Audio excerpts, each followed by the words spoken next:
Hello, જય Shri Krishna friend. જો આજે ક્યારામાં ઉઈ ગયો ને એ ફુદીનો તોડ્યો તો અને છોકરાઓની ફરમાઈશથી આજે પાણીપુરી બનાવી છે. તો ચણા પલાળી દીધા હતા. હવે અહીંયા ચણા બાફવા મૂકું છું અને સાથે આવી રીતે સ્ટેન્ડ મૂકીને બટેટા બાફવા મૂકું છું, કારણ કે ચણાની સાથે મૂકીએ ને તો બટેટાય કાળા થઈ છે. હવે સૌ પહેલાં પાણી બનાવી લઈએ. તો એમાં ફુદીનો નાખ્યો, મરચી, આદુ, લીંબુ, કોથમરી અને નમક નાખી અને આ બધું મેં પીસી લીધું છે.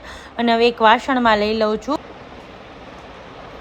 હવે વાસણમાં લઈ લીધું છે ને આ પાણી છે ને ઠંડુ મજા આવે એટલે એમાં થોડાક મેં બરફના ટુકડા નાખ્યા છે. હવે જીરું પાવડર નાખ્યો છે, ચીલી ફ્લેક્સ નાખ્યું છે અને સ્વાદ પ્રમાણે ગોળ મેં ઓછો લીધો છે, કારણ કે થોડુંક મીઠું ભાવતું નથી એટલા માટે.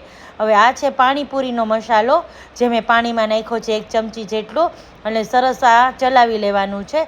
અને એમાં 2 લીંબુની સ્લાઈસ નાખી દીધી છે, એટલે સરસ ખાટો મીઠો સ્વાદ આવે એટલા માટે.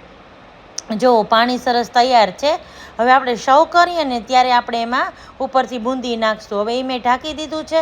અને અહીંયા સૂકા મરચાં લઈ લીધા છે, જે મેં 2 કલાક પહેલાં પલાળી દીધા હતા. અને મરચાંમાં લસણની કળીઓ અને મીઠું નાખી અને પીસી લેવાનું છે. હવે એ થઈ ગઈ છે આપણી લાલ મરચાંની ચટણી. હવે અહીંયા જો પૂરી તૈયાર છે. પૂરી પણ સરસ એકદમ ફૂલીને દડા જેવી થઈ છે અને સરસ ક્રિસ્પી બની છે. જુઓ, પૂરી તૈયાર છે. અને આ છે રવા પૂરી.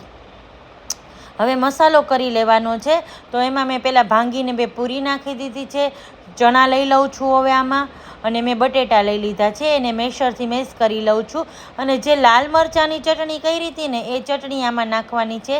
સંચર પાવડર અને લાલ મરચાંની ચટણી અને કોથમરી નાખીને મસાલો તૈયાર કરવાનો છે.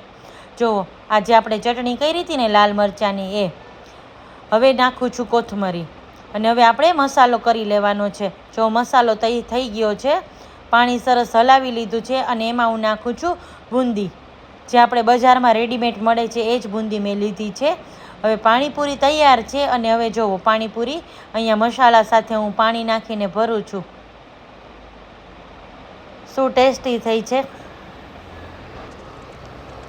તો આવી જાઓ તમે પણ બધા પાણીપુરી ખાવા.